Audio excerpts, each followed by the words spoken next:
Good afternoon to you. Thank you so much for joining us here on Nationwide at 5. It's a Friday afternoon. Chevon is in an awesome mood. Yes, Friday, November 8th, 2024. You're tuned in to the cover story. I'm Ricardo Brooks. Always trying to pull me down. I'm Chevon Campbell. I was lifting you up. You're in a good mood. That's a good thing. Good afternoon, Bugs. Bugs. Girls, them. Tugs. Yes, that's what they call him around these parts. We are focused, listeners, this afternoon on what seems to be an increase in female gangsters. It's a car stealing ring. The National Security Minister, Dr. Horace Chang, says nearly 500 individuals, including 19 women, have been detained for gang activity since the start of the year. Minister Chang provided the figures during Wednesday's post-cabinet media briefing, where he was updating the nation on the progress in tackling crime. Let us address organized crime, particularly gang activity. The Sierra strategy has sharpened this focus on dismantling gang structures across the island. Thus far in 2024, we launched 2,777 anti-gang operations, resulting in the detention of 488 individuals. We also detained 19 female gang members, which evidence that our efforts are targeting networks, addressing crime at every level within these organizations. Since the start of the year, we have charged 163 gangsters, as compared with 145 last year. We have put 8 gangs, inclusive of 73 gang members, before the court, and 28 other gangs are being investigated. That is Dr. Horace Chang, the Minister of National Security. He says gang activity in the country has nearly been cut in half. He says a significant reduction was accomplished through targeting select individuals who are major perpetrators of violence. However, the minister says there's been an alarming trend recently of mass killings being perpetrated by gangsters. In the meantime, there seems to be a proliferation of car stealing rings in different sections of the island. The St. Andrew North Police Division recorded 45 stolen vehicles in the division in the first 5 months this year, compared to 90 in all of 2023. Now, head of that division, Superintendent Sharika Service, provided a list of some of the communities being targeted. Now, what we find is that based on our analysis, we find that most of the vehicles are being stolen in the Constant Spring area. And the Constant Spring Grove area is one of those areas where most of the vehicles are being stolen. Other areas include Meadowbrook, Roehampton, along Constant Spring Road, Mannings Hill, Uenden. So it has really ballooned across the Constant Spring area. That's Superintendent Sharika Service, head of the St. Andrew North Police Division. Well, joining us to discuss further is head of the JCF's Counter-Terrorism and Organised Crime Investigation Branch, that's CTOC, Assistant Commissioner of Police, Anthony McLaughlin. Good afternoon, sir. Good afternoon, ACP. Good afternoon, Ricardo. Good afternoon, Chevon. Good afternoon to your listeners. Thank you so much for joining us. You're welcome. Give us a sense of, let's start with the car stealing rings. So we're aware of St. Andrew North. Are there any other hotspots that CTOC is concerned about in terms of car stealing? Yes. The car stealing business is a multi-billion-dollar business. We have eyes on St. Catherine North, St. Catherine South, and as well as some of the rural areas. So far this year, based on our records, we have seen where over 1,400 vehicles have been stolen. So I know you just played a clip from Miss Service, Superintendent Service, but that's one of the areas of concern, St. Andrew North. And based on our records, we have over 100 vehicles have been stolen from St. Catherine North since the start of this year. And what are the types of vehicles that tend to be targeted by these car thieves? Toyota, in terms of make, Toyota and Nissan. When you look at Probox, you look at the Wish, IS buses, the just Toyota make. So just about any Toyota make vehicle and Nissan, those are the vehicles that we see are stolen most frequently. So essentially vehicles that can be easily rendered down into their parts for either dissemination or sale. Yes. Yes. And that was going to be my next question. Is it that you're finding that the vehicles once stolen are being sold, or are they being scrapped for parts? In many instances, they are being scrapped for parts. We are able to to find a chop, what we call chop shop. That is where they cut the vehicle up in parts, and then and then these parts are sold. So we recovered some parts in St. Andrew Central about a month ago, and I know that St. Catherine North has also recovered some parts in recent times. So what these guys do is to steal the vehicles, and we find out that the vehicles are stolen from homes, vehicles parked on the roadside, amusement park, and just about anywhere. Luckily, though, and thank God, we have not had a lot of robberies. And when I mention robberies, I mean that persons hold up persons with guns and other implements to take the vehicles from them. We have not had a lot of that. So in many instances, they are stolen vehicles once they are parked. But we are working with the divisions to see exactly who are the players in this. It's multifaceted. It's gang related. Right. So we are working with the divisions to see if we can identify the various gangs behind this kind of stealing. Yeah, and certainly it has to be a lot of technical work that goes into it, a lot of organization. This is not something that can be accomplished by just a small group of people. No, obviously not. It's a ring. It's a gang network. Because the moment that they take your car, they steal a car, then the next day they're going to dismantle that car. Very few of them, though. In terms of recovery, we recover just a small percentage, maybe a 10% of vehicles that are stolen. We have recovered. You mentioned ACP, that it's a multi-billion-dollar sort of ring, and I wondered, and you just admitted that also gang related. So I wonder, how difficult does that make you work at CTOC in terms of, obviously they're perhaps using the proceeds from this illicit activity to fund their other criminal activities? It is very difficult. Because when you look at some of the gangsters, when we pick them up, we interview them, we arrest some of them, and the type of lifestyle that some of them live, the sort of weapons that they're able to buy outside of their counterparts overseas who will send them to Jamaica, then one of those firearms is anywhere in the region of $6-7 up to $1 million. And they're able to buy multiple firearms. So I think one of the areas in which they use to finance their lifestyle and to buy the weapons are through the motor, is through the stolen motor vehicle. And if there's anybody listening who may be aware of this kind of activity, this kind of ring, how can they reach out to CTOC, maybe in a confidential way? Is there any tip line? How do they report if they know anything about this? Well, we encourage persons to come in. They can go to the nearest police station. There is a telephone number at CTOC, 9222373. That's a number in which they can get us and get the stolen motor vehicle unit. And they can call 119 Crime Stop or any means that they find easiest to reach to the police and give us information. We'll be happy to deal with it. And would you say you're making a dent in these rings? We are trying. Because based on the number of vehicles that are stolen weekly, and I just mentioned that we would have recovered about 10% of vehicles that are stolen.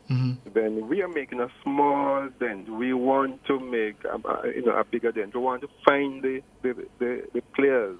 We want to disrupt the network. We want to arrest the players, and take them off the street so that people can enjoy their assets, the car that they work so hard to purchase.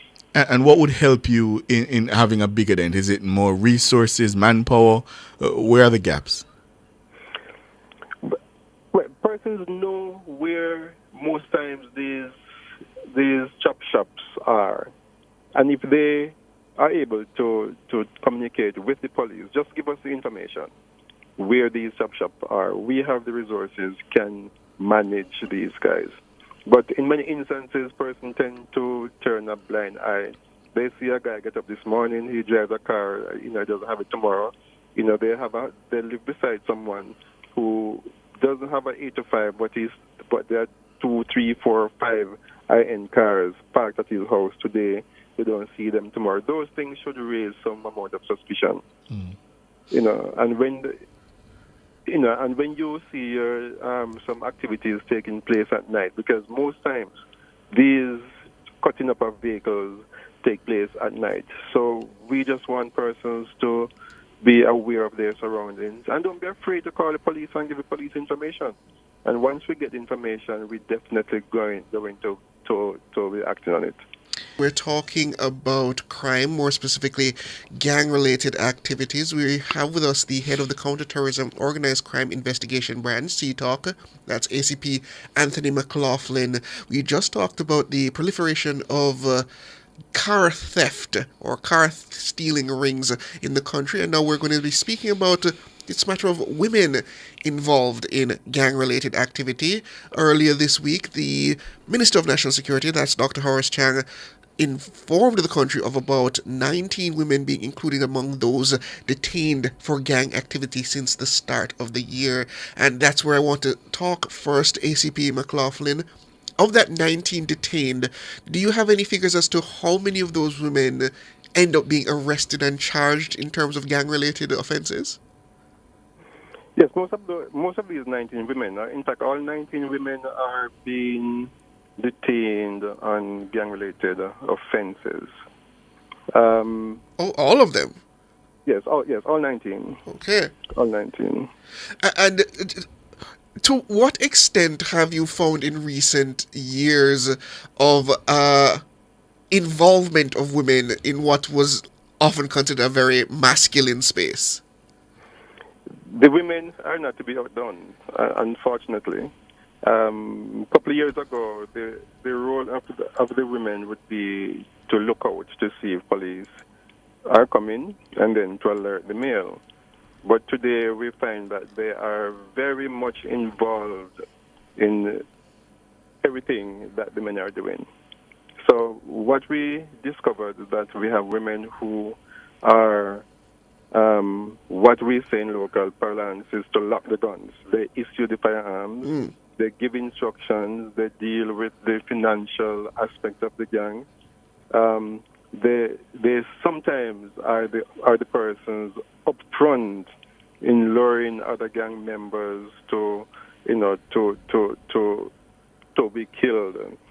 And as you know, we have one such person in custody, based on the last gang trial. Mm-hmm. So the women are very, very active in the commission of crimes on behalf of the gangs, or with the different gangs.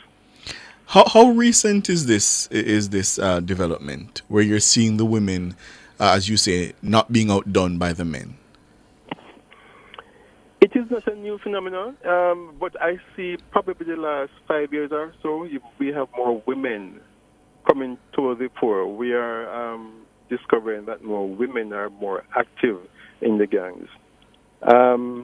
So I think one of the things that the women are doing, is to be active in the gang, intimately involved with the gangs, for the financial reward of it. So the gangs, as you know, are involved in extortion, right, contract killings, and all those things. The car stealing rings. So the women are close to the gangs in order to benefit from the financial aspect of it. Yeah. And what about the demographic? I know in terms of the age group that tends to be targeted by gangs among men is the young demographic. We're talking about 13 to 30. Do you find that it's the same kind of makeup for the women as well? The same type of makeup. We have teenagers. We have up to persons in their 30s and their 40s. So the demographic is basically the same as the men. Mm-hmm. And do you find that these women, so you mentioned that they are sometimes engaged in it for the financial benefit coming out of the proceeds of the criminal activity. Do you also find that they are perhaps in intimate relationships with the men who head these gangs? They are, yeah. In many instances, they are intimate relationships with them. Because that's one of the ways in which they are able to get very close to the gangsters, the men. Yeah. You know, they have to be intimately involved in them because it's a trust issue. Mm-hmm. So the men are not going to trust them to come close to them if they don't have that sort of relationship. How does that complicate the crime fighting efforts? Because I think people would usually think, okay, women can be broadly trusted not to be gangsters. Does that mean the police now has to change how it looks at the complexion of crime and the perpetrators? Yes, we have to. We have to change how we look at crime. And these 19 women who are in custody is a testament to say that we have to look at how we investigate crimes. So we can no longer go on an operation and we see women and we ignore them as not being part of the gangs or the crimes that are being committed. So once we go on operation and women are there, we have to treat everybody as suspects. We have to take them, we have to interview them, we have to go through the process with them. And if we find out that they're not involved, then fine, we release them. But once we have any inclination that they are involved, you know, we are going to take them into custody. Yeah. And I suppose that is the nature of why many of these women are recruited into the gangs, though. They expect that the women would be largely either ignored or not targeted by the police, making them essentially excellent subjects for either stashing weapons or hiding criminality. Do you find that it is essentially complicating those kind of operations? It is complicating. But what we have now, the JCF has a large cadre of women. So what we don't have any operations going out there unless we have quite a number of women going on those operations. So the women are able to search the females. So long gone are days when women think that they can snatch a gun if they're going into a dance or the police are coming, you know, because the men would not be able to search them. But with the composition of the female on the team and on the different teams, then we are able to properly search the female as well as how we would search a man. And I wondered if you find other vulnerable, and perhaps that's not the right word, but populations engage in this kind of thing. So I know, for example, we've heard anecdotal stories and some actual stories of children being asked to transport weapons and that kind of a thing. Are you seeing an increase or a reduction in that kind of crime? There is, well, anecdotally, there is a reduction. We have not seen a lot of children being involved in transporting weapons, and we hope it remains like that. And I just want to use the opportunity to say that come Sunday, we will be the JSIP and the Ministry of Education, Skills and Youth and Information will be launching the anti-gang week activities in schools across Jamaica. And this is where we will be interacting with the students, with the children of different schools to let them know that gang life doesn't pay and then encourage them not to be involved or allow themselves to be swayed into being part of gangs. Yeah. But to get back to your question, we have not seen a lot of children being involved in the gang activities within the communities. Yeah. And just to go back to the anti-gang week, is any kind of recruitment, do you have any information, any kind of recruitment may be happening in schools? Yes, it's a fertile ground to recruit gang members, and that is why, and that's one of the reasons why we are going in schools. One of the vulnerable group of children are those who live in the inner city communities where the gangs operate. And this is why you see some of the the students have fights at school because they are rivaling each other. And this is some of the things that we want to stamp out. So we have the SRO in schools, and we are going to be going into schools not only with this 1 week of activities, but we continue to talk to our students. We're going to give them lectures. We have workshop with them. We have workshop with the deans of discipline, along with the other teachers, just to ensure that they have enough to pass on to the students and to encourage them not to get involved in gang, either at the school level or in the community level. And of course, we urge anybody listening, if you have any information, cooperate with CTOC and assist them in continuing the gains we're hearing being reported by the JCF. And ACP, could you just repeat how they can reach out to CTOC, how they can share information? They can call CTOC at 922-2373, 922-2374, or they can contact 119 Crime Stop or any police station, and they will get the message to us or get the information to us. ACP Anthony McLaughlin, the head of the Counter-Terrorism and Organized Crime Investigation Branch, CTOC. Thank you so much for your time, sir, and keep up the good work. Okay, so yeah, welcome. Thank you very much. All right, have a good one. That's the cover story.